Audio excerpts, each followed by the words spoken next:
So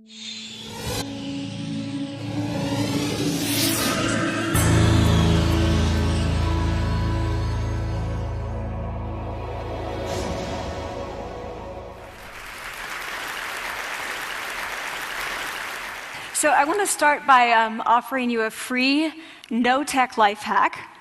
And all it requires of you is this, that you change your posture for 2 minutes. But before I give it away, I want to ask you to right now do a little audit of your body and what you're doing with your body. So how many of you are sort of making yourselves smaller? Maybe you're hunching, crossing your legs, maybe wrapping your ankles. Sometimes we hold on to our arms like this. Sometimes we spread out. I see you. So I want you to pay attention to what you're doing right now. We're going to come back to that in a few minutes, and I'm hoping that if you sort of learn to tweak this a little bit, it could significantly change the way your life unfolds. So we're really fascinated with body language, and we're particularly interested in other people's body language. You know, we're interested in, like, you know, an awkward interaction, or a smile, or a contemptuous glance, or maybe a very awkward wink, or maybe even something like a handshake. Here they are arriving at number 10, and look at this lucky policeman gets to shake hands with the President of the United States. Oh, and here comes the Prime Minister of it. No.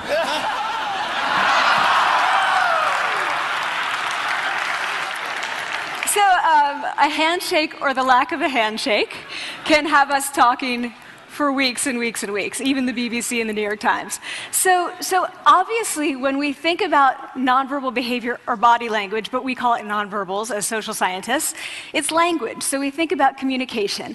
When we think about communication, we think about interactions. So what is your body language communicating to me? What's mine communicating to you? And there's a lot of reason to believe that this is a valid way to look at this. So social scientists have spent a lot of time looking at the effects of our body language or other people's body language on judgments. And we make sweeping judgments and inferences from body language. And those judgments can predict really meaningful life outcomes, like who we hire or promote, who we ask out on a date. For example, Nalini Ambady, a researcher at Tufts University, shows that when people watch 30-second soundless clips of real physician-patient interactions, their judgments of the physician's niceness predict whether or not that physician will be sued. So it doesn't have to do so much with whether or not that physician was incompetent, but do we like that person and how they interacted? Even more dramatic, Alex Todorov at Princeton has shown us that judgments of political candidates' faces in just 1 second predict 70% of US Senate and gubernatorial race outcomes. And even, let's go digital, emoticons used well in online negotiations can lead you to claim more value from that negotiation. If you use them poorly, bad idea, right? So when we think of nonverbals, we think of how we judge others, how they judge us, and what the outcomes are. We tend to forget, though, the other audience that's influenced by our nonverbals, and that's ourselves. We are also influenced by our nonverbals, our thoughts and our feelings and our physiology. So what nonverbals am I talking about? I'm a social psychologist, I study prejudice, and I teach at a competitive business school. So it was inevitable that I would become interested in power dynamics. I became especially interested in nonverbal expressions of power and dominance. And what are nonverbal expressions of power and dominance? Well, this is what they are. So in the animal kingdom, they are about expanding. So you make yourself big, you stretch out, you take up space, you're basically opening up. It's about opening up. And this is true across the animal kingdom. It's not just limited to primates, and humans do the same thing. So they do this both when they have power sort of chronically, and also when they're feeling powerful in the moment. And this one is especially interesting because it really shows us how universal and old these expressions of power are. This expression, which is known as pride, Jessica Tracy has studied, she shows that people who are born with sight and people who are congenitally blind do this when they win at a physical competition. So when they cross the finish line and they've won, it doesn't matter if they've never seen anyone do it, they do this. So the arms up in the V, the chin is slightly lifted. What do we do when we feel powerless? We do exactly the opposite. We close up, we wrap ourselves up, we make ourselves small. We don't want to bump into the person next to us. So again, both animals and humans do the same thing. And this is what happens when you put together high and low power. So what we tend to do when it comes to power is that we complement the other's nonverbals. So if someone's being really powerful with us, we tend to make ourselves smaller. We don't mirror them, we do the opposite of them. So I'm watching this behavior in the classroom, and what do I notice? I notice that MBA students really exhibit the full range of power nonverbals. So you have people who are like caricatures of alphas, like really coming into the room. They get right into the middle of the room before class even starts, like they really want to occupy space. When they sit down, they're sort of spread out. They raise their hands like this. You have other people who are virtually collapsing when they come in. As soon as they come in, you see it. You see it on their faces and their bodies, and they sit in their chair and they make themselves tiny, and they go like this when they raise their hand. I noticed a couple things about this. One, you're not going to be surprised. It seems to be related to gender. So women are much more likely to do this kind of thing than men. Women feel chronically less powerful than men, so this is not surprising. But the other thing I noticed is that it also seemed to be related to the extent to which the students were participating and how well they were participating. And this is really important in the MBA classroom because participation counts for half the grade. So business schools have been struggling with this gender grade gap. You get these equally qualified women and men coming in, and then you get these differences in grades, and it seems to be partly attributable to participation. So I started to wonder, okay, so you have these people coming in like this, and they're participating. Is it possible that we could get people to fake it, and would it lead them to participate more? So my main collaborator, Dana Carney, who's at Berkeley, and I really wanted to know, can you fake it till you make it? Like, can you do this just for a little while and actually experience a behavioral outcome that makes you seem more powerful? So we know that our nonverbals govern how other people think and feel about us. There's a lot of evidence, but our question really was, do our nonverbals govern how we think and feel about ourselves? There's some evidence that they do. So, for example, when we smile when we feel happy, but also when we're forced to smile by holding a pen in our teeth like this, it makes us feel happy. So it goes both ways. When it comes to power, it also goes both ways. So when you feel powerful, you're more likely to do this, but it's also possible that when you pretend to be powerful, you are more likely to actually feel powerful. So the second question really was, so we know that our minds change our bodies, but is it also true that our bodies change our minds? And when I say minds, in the case of the powerful, what am I talking about? So I'm talking about thoughts and feelings and the sort of physiological things that make up our thoughts and feelings, and in my case, that's hormones. I look at hormones. So what do the minds of the powerful versus the powerless look like? So powerful people tend to be, not surprisingly, more assertive and more confident, more optimistic. They actually feel that they're going to win even at games of chance. They also tend to be able to think more abstractly. So there are a lot of differences. They take more risks. There are a lot of differences between powerful and powerless people. Physiologically, there also are differences on two key hormones, testosterone, which is the dominance hormone, and cortisol, which is the stress hormone. So what we find is that high-power alpha males in primate hierarchies have high testosterone and low cortisol, and powerful and effective leaders also have high testosterone and low cortisol. So what does that mean? When you think about power, people tended to think only about testosterone because that was about dominance. But really, power is also about how you react to stress. So do you want the high-power leader that's dominant, high on testosterone, but really stress reactive? Probably not, right? You want the person who's powerful and assertive and dominant, but not very stress reactive, the person who's laid back. So we know that in primate hierarchies, if an alpha needs to take over, if an individual needs to take over an alpha role sort of suddenly, within a few days, that individual's testosterone has gone up significantly and his cortisol has dropped significantly. So we have this evidence, both that the body can shape the mind, at least at the facial level, and also that role changes can shape the mind. So what happens, okay, you take a role change, what happens if you do that at a really minimal level, like this tiny manipulation, this tiny intervention? For 2 minutes you say, I want you to stand like this, and it's going to make you feel more powerful. So this is what we did. We decided to bring people into the lab and run a little experiment. And these people adopted for 2 minutes either high power poses or low power poses. And I'm just going to show you 5 of the poses, although they took on only 2. So here's one, couple more. This one has been dubbed the Wonder Woman by the media. Here are a couple more. So you can be standing or you can be sitting. And here are the low power poses. So you're folding up, you're making yourself small.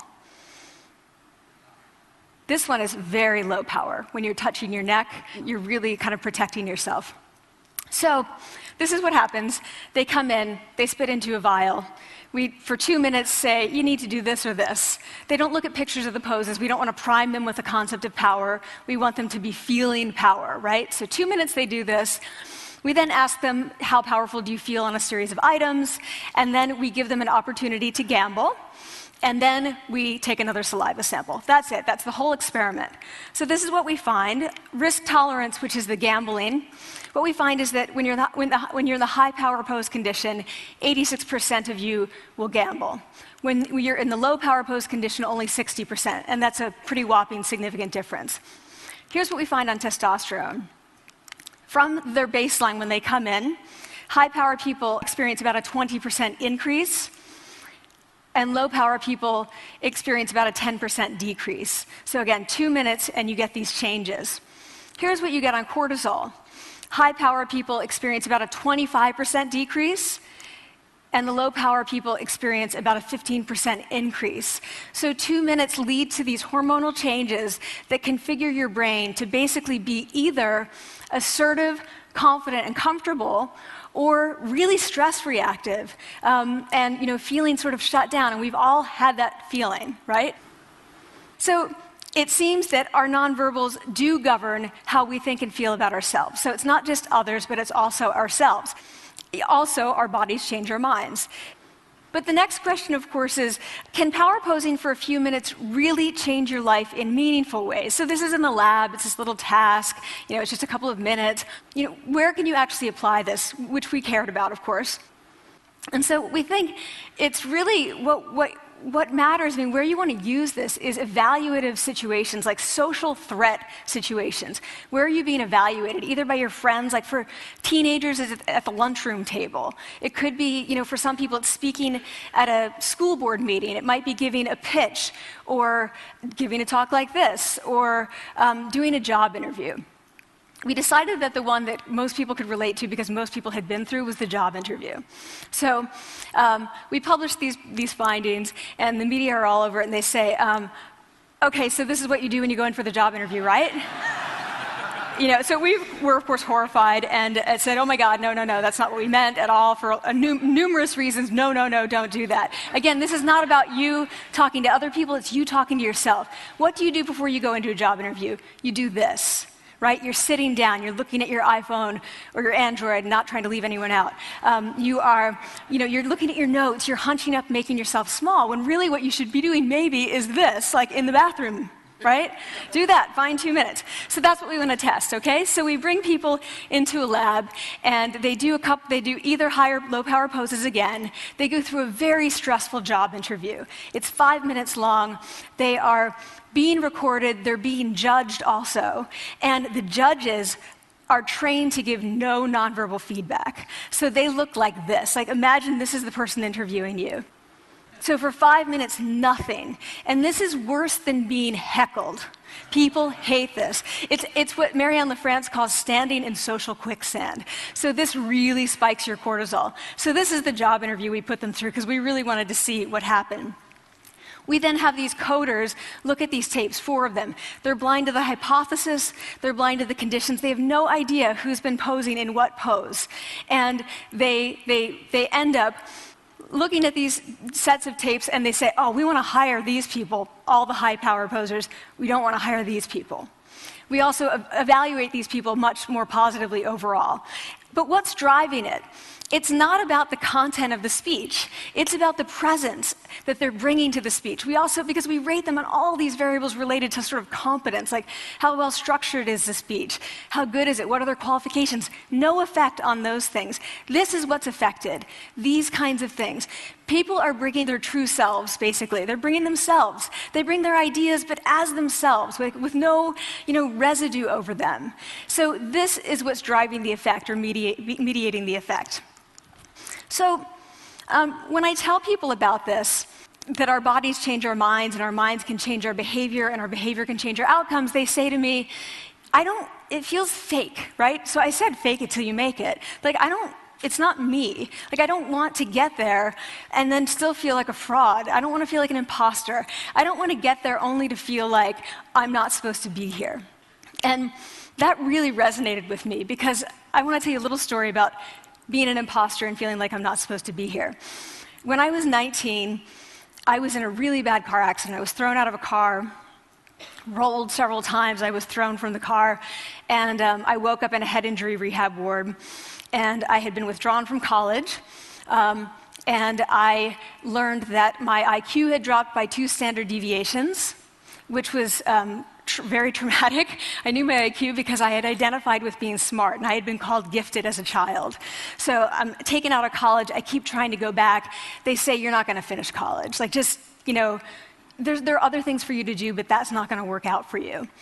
So I really struggled with this. And I have to say, having your identity taken from you, your core identity, and for me it was being smart, having that taken from you, there's nothing that leaves you feeling more powerless than that. So I felt entirely powerless. I worked and worked and worked, and I got lucky and worked and got lucky and worked. Eventually, I graduated from college. It took me 4 years longer than my peers, and I convinced someone, my angel advisor, Susan Fisk, to take me on, and so I ended up at Princeton, and I was like, I am not supposed to be here. I am an imposter. And the night before my first year talk, and the first year talk at Princeton is a 20-minute talk to 20 people. That's it. I was so afraid of being found out the next day that I called her and said, I'm quitting. She was like, you are not quitting because I took a gamble on you and you're staying. You're going to stay, and this is what you're going to do. You're going to fake it. You're going to do every talk that you ever get asked to do. You're just going to do it and do it and do it, even if you're terrified and just paralyzed and having an out-of-body experience until you have this moment where you say, oh my gosh, I'm doing it. I have become this. I am actually doing this. So that's what I did. 5 years in grad school. A few years, I'm at Northwestern. I moved to Harvard. I'm at Harvard. I'm not really thinking about it anymore, but for a long time I had been thinking, not supposed to be here, not supposed to be here. So at the end of my first year at Harvard, a student who had not talked in class the entire semester, who I had said, look, you got to participate or else you're going to fail, came into my office. I really didn't know her at all. And she came in totally defeated, and she said, I'm not supposed to be here.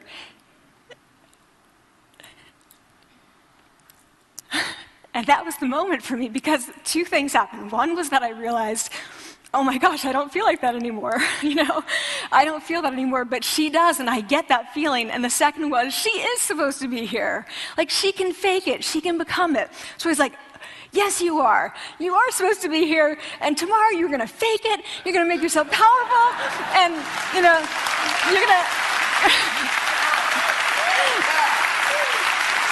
and you're going to go into the classroom, and you are going to give the best comment ever, And she gave the best comment ever, and people turned around, they were like, oh my God, I didn't even notice her sitting there, She comes back to me months later, and I realized that she had not just faked it till she made it, she had actually faked it till she became it. So she had changed.